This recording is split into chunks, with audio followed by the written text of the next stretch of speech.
Well, welcome to wireless. Now we're going to talk about the physical layer. We're going to talk a little bit about frequency distribution. We're going to talk about the scope of the frequency. Talk a little bit about the OSI model and how wireless lanes function at the OSI model. As you're very familiar, the OSI model has the 7 layers. You start with physical, go up to application, right? Works the exact same way for wireless that it does for Ethernet, with the exception on the physical layer, it's broken into 2, and in the data link, it's broken into 2. Like the Ethernet, you have the MAC and the dynamic link. Then you have the physical, you have 2 other ones that we'll discuss today. We're going to talk about narrowband transmission and spread spectrum, which I can never say. Basically, a narrowband transmission, it's what radio stations use when you turn your dial to 88.5. You have 88.5. And the closer you go outside of that 88.5, you're going to start getting interference from the next narrowband signal, right? Just like on AM, you have to get that just right to get that clear signal. That's what narrowband transmission is. Spread spectrum basically means that narrowband comes in still at a narrowband, but it also spreads out with weaker signals as the further it goes out. So basically, it cones out. So if you look at a satellite dish, you have that center core where that laser beam comes down and hits it, right? And then you have the big plate where it can kind of a cone. Or how many of y'all have seen the intro, like Under the Dome kind of thing? The show, Under the Dome? You can imagine a dome being on Earth. The centermost point is going to have the most power. Everything outside, as you get further and further and further away from it, gets less and less signal. That's what spread spectrum is. You're spreading that spectrum across different areas. Narrowband transmission. The signal must exceed the noise level in order for it to be heard. So with narrowband, you're going to have a lot of power transmitted on that one band or that one frequency. Does that make sense? Here's an example. If my frequency is a 2.43, that's where I get the most of it. But it gets weaker the further you come out from the 2.425 to the 2.435. Make sense? Spread spectrum. The reason it has a lot more advantages than just a single bullseye, if you will. There's less interference. Why? Because the signal is being pushed out a little bit more. All right? You don't have to have as much power because you're aiming in a wider scope. You have more information that can be transmitted because you have that bigger range to receive on. You have increased security because it takes a lot longer to get through all that impedance and that noise to get to your signal to mess it up. And you would know with it, you would know that it's been messed with a lot quicker than you would if you just had narrowband, right? Here's what I was talking about with that cone shape. Your narrowband transmission would come into here.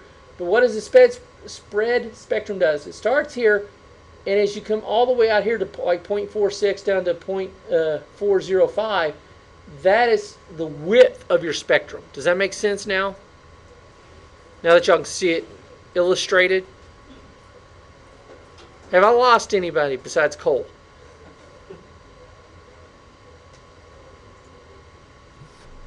And the Windows 7 video message. Okay, frequency hop spread spectrum. All it does is it means it uses multiple hops or multiple frequencies in short spurts.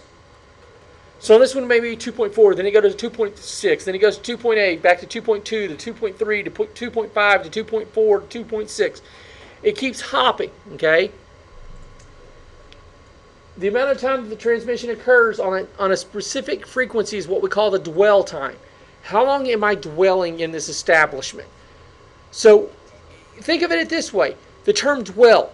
When you live in a house, that's your dwelling, right? You've heard of it being called that. It's because that's where you dwell. That's how long you stayed there.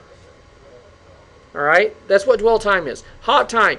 How long does it take me to change from frequency A to frequency B? How long would it take me to move from 141 Oak Tree Lane to 203 Oak Tree Lane? Right? Hop encode. All that does is that is the sequence of changing frequencies. It's like 1, 3, 6, 2, 4, 8, whatever that repetitive cycle may be. That's how you change it. Because it's real slow in the fact of how long it changes ever so often, it's not really used very much. Okay?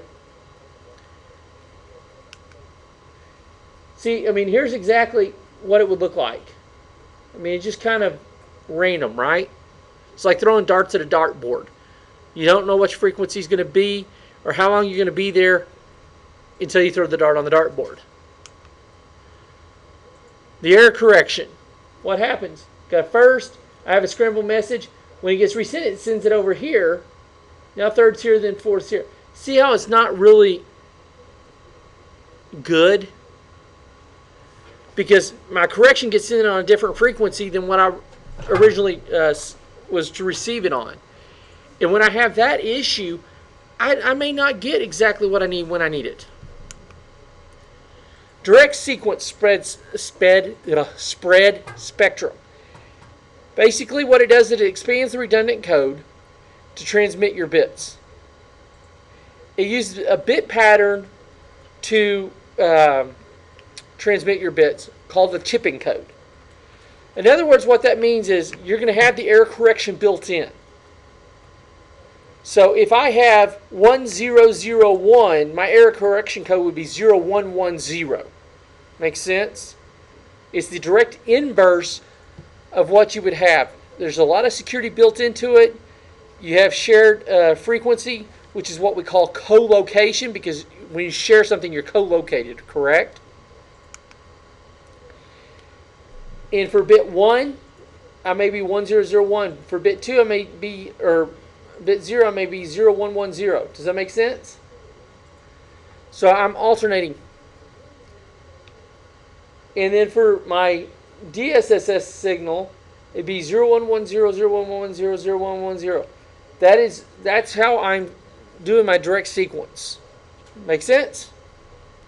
Direct spread spectrum. Then we get to the orthogonal frequency, or the OFDM.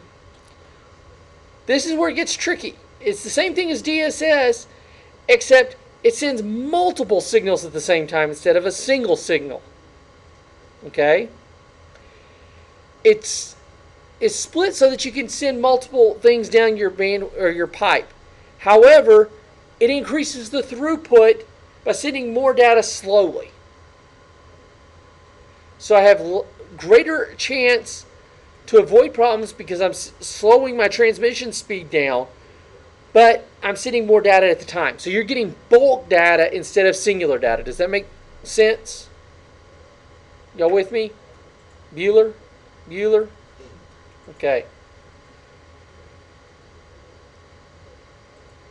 The intersymbol interference, what we call ISI, is going to be our interference that we get with OFDM. So here's how FH, frequency opposing and direct spread sequence, do. First, we have our first symbol. Then we have our last symbol. We have what we call a guard interval. Okay? The intersymbol interference. Those are the difference. Okay, your last symbol here. Does it make sense? Y'all see what I'm saying? Here's your interference because it's interfered with this right here. It overlaps it. That's what we have interference on. So you need to increase your guard interval to be longer, if you can, than what your OFDM is going to be, so that you don't overlap with symbol 2. See, I have symbol 1. It finishes before symbol 2 starts, so that by the time both transmissions get there for symbol 1 packets, they can be a symbol before they receive signal 2. Does that make sense? Do I need to draw it out a little bit better than this? You kind of understand it? Alice? You don't understand it? Oh, you understand. Okay. Then, so let's compare them.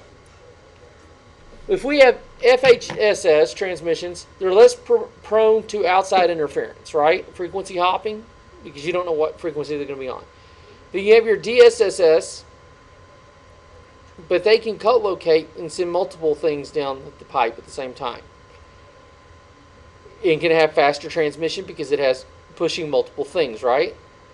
Then you have throughput, which will be greater if you use OFDM, but your transmission speed will be slower. So which do you want to use? Do you want to use faster with lower error checking, or something with greater error checking with greater throughput but slower bandwidth? Really depends on your application. Okay. So let's talk a little bit about the OSI model. Now, we talked a little bit earlier about the logical link controller, the LLC. I think I said DLL earlier. I meant LLC. The logical link part of the data link layer. Then you have the MAC or the media access control sublayer. Those two sublayers on data link layer, right, of the OSI model.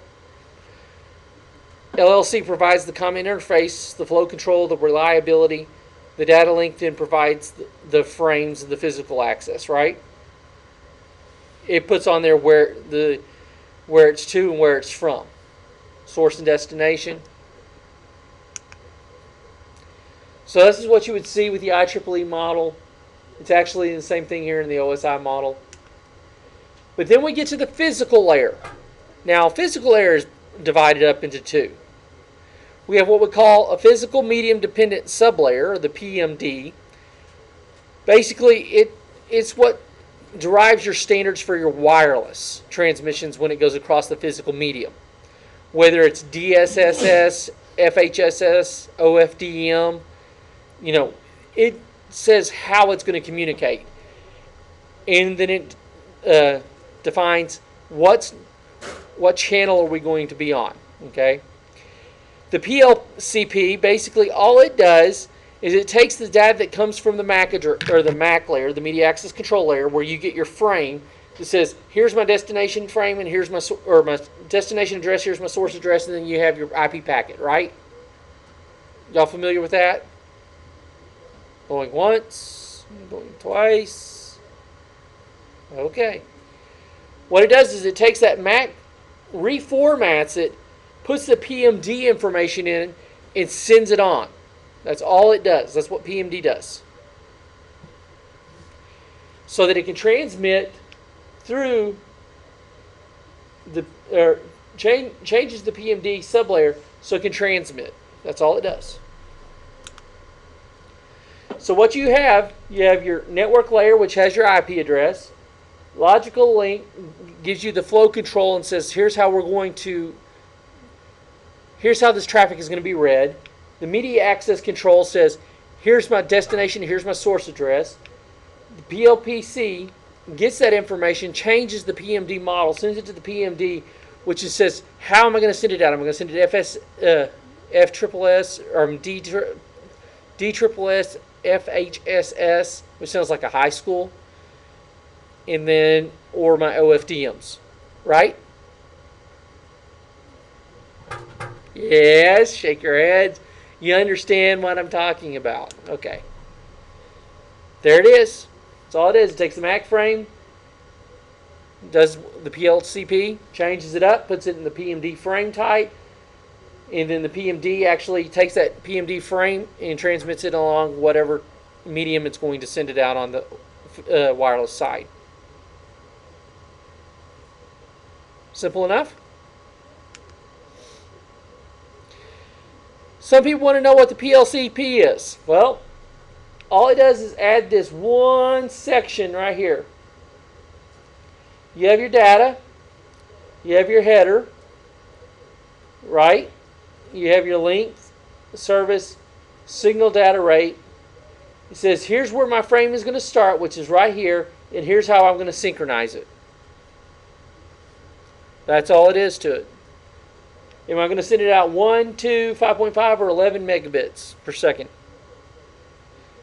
All this part right here gets sent at 1 megabit per second. The rest of this gets sent in bulk, depending on your transmission speed, whether you're B, G, N, A, whatever network you're on. All right?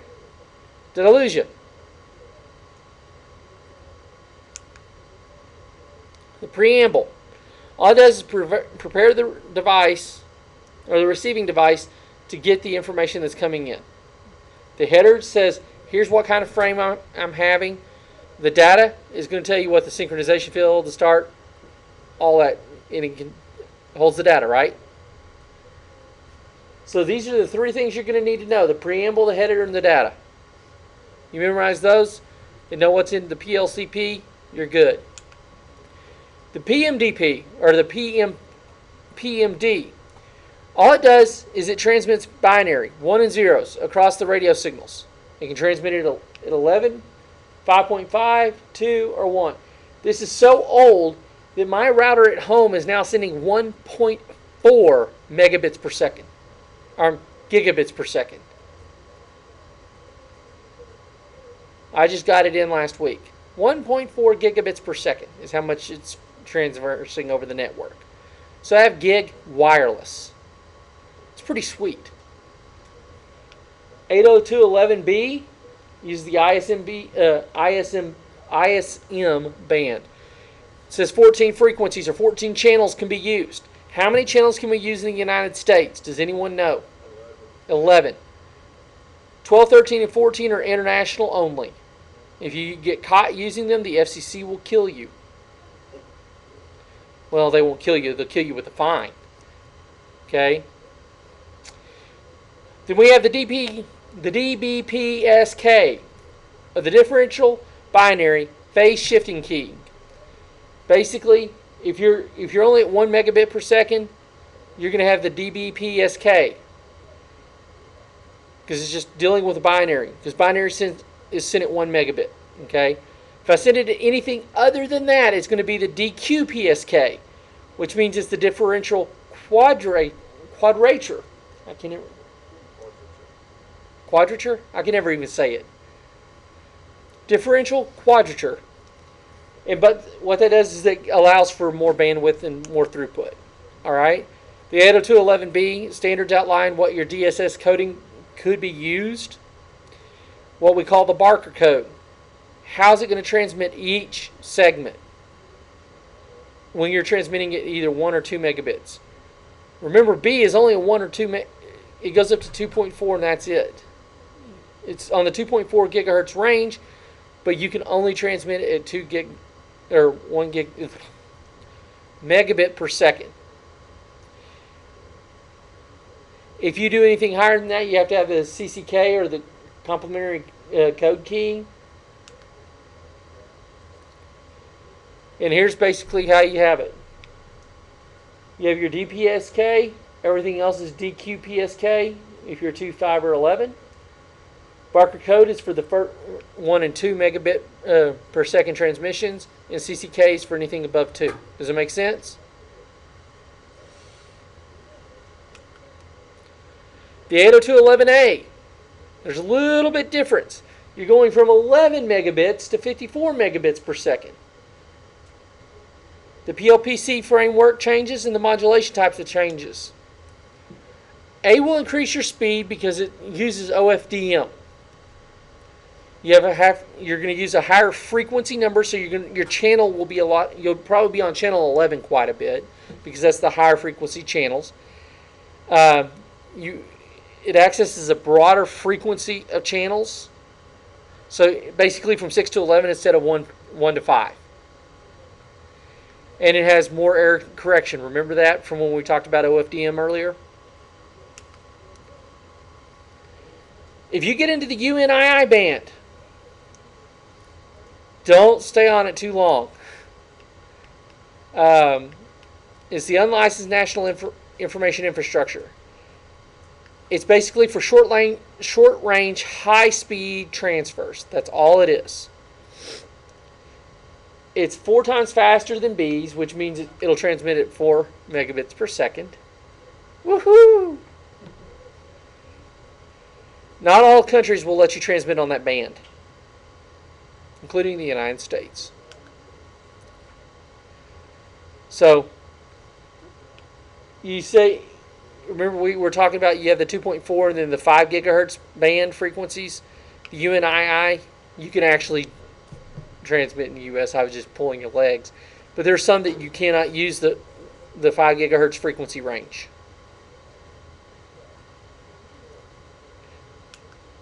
All right. Forward error correction. Basically, all it does is it takes the 4 of the 52 channels that you use for forward error correction and sends the a secondary copy of that transmission. That's all it does. The difference between A and B is the OFDM side. Remember we talked about it changing the preamble here, because you're not limited to that 80 bits.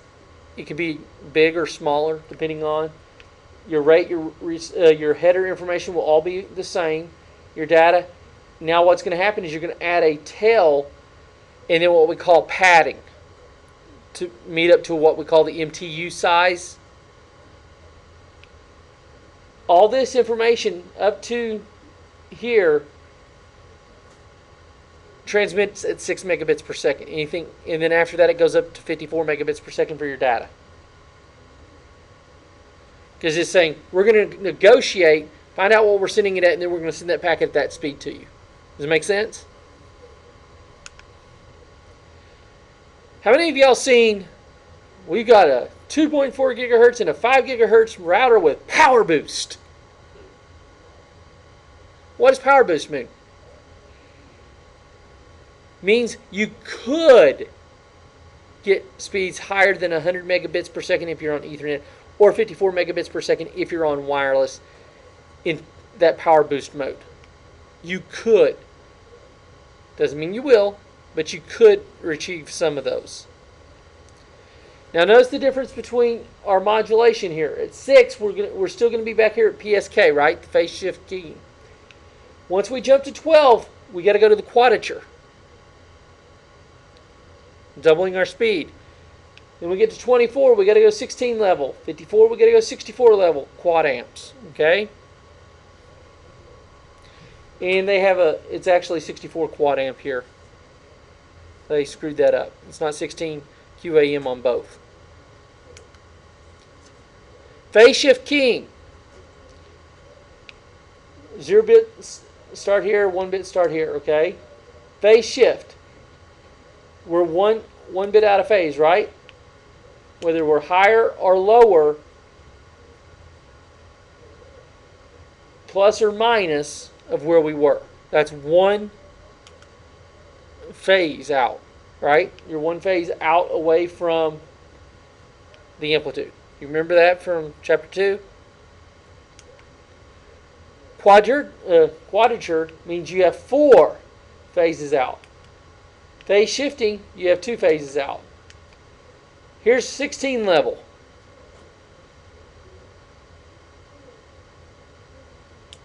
There's 64 level.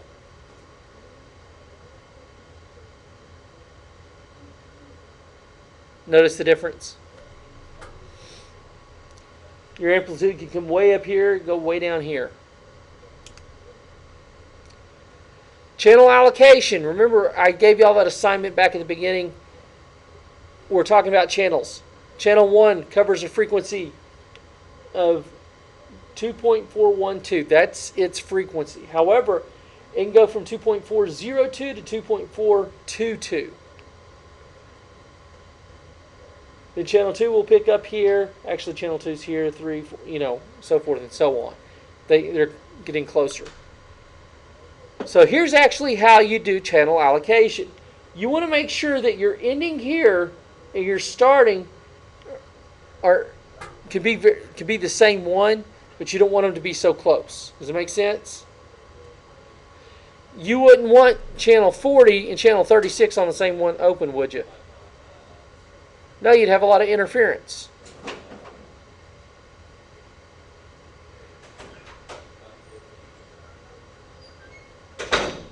So that's why you want to keep them as multiple breaking channels there. G. Now we throw something else at you. It's called the packet binary convolution coding. PBCC22 transmits everything between 6 and 54 megabits, and it operates entirely only on the 2.4 megahertz or gigahertz. So here's what you're going to see if you do a G.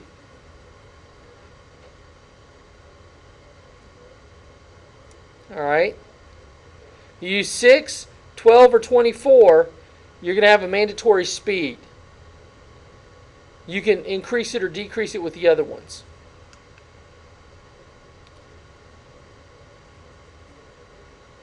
Characteristics of the G: you have greater throughput than a B, but a broader area than an A.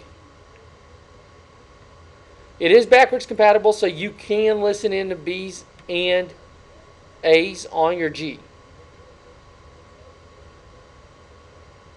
I wouldn't want to, but you can, because it covers all those areas.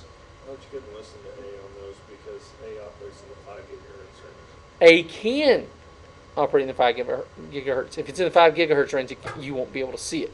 But the ones, A can also use the 2.4. You used to always advertise it. Yeah. BG. And that's why, because they don't want you to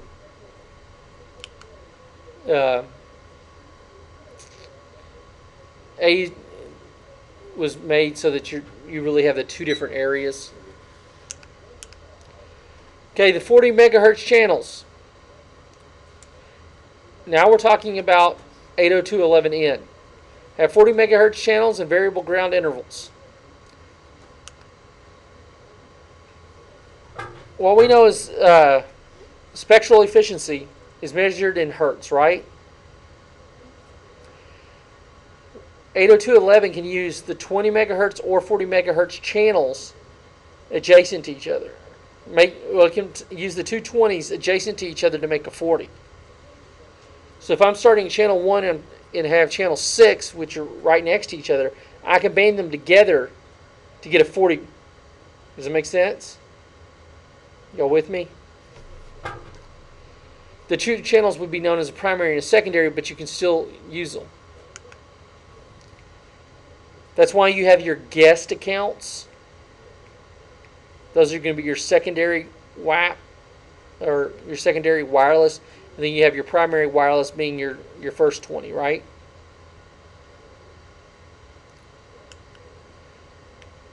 Guard intervals basically is a delay built into the receiver to allow for late arriving symbols. Usually they use about 800 milliseconds is between after they finish that first one before they start the second one. So if you have any late ones that took an extra hop somewhere, they can get to it in time to cycle through. Does it make sense? Y'all with me? Cole, about to fall asleep? Modulating encoding scheme. 802.11n. There are a wide number of options for transmitting. You can actually have 77 different types of N criteria. Between the modulation, the convolutional coding, the guard interval, the channel width, and the spatial stream. So you can change it up to any way you want. Is there any questions on this chapter other than boring you to death? Breathe in, breathe out. All right. No questions? Items and concerns? Grab someone's complaints. How about this? No homework. No hops. Enjoy your spring break.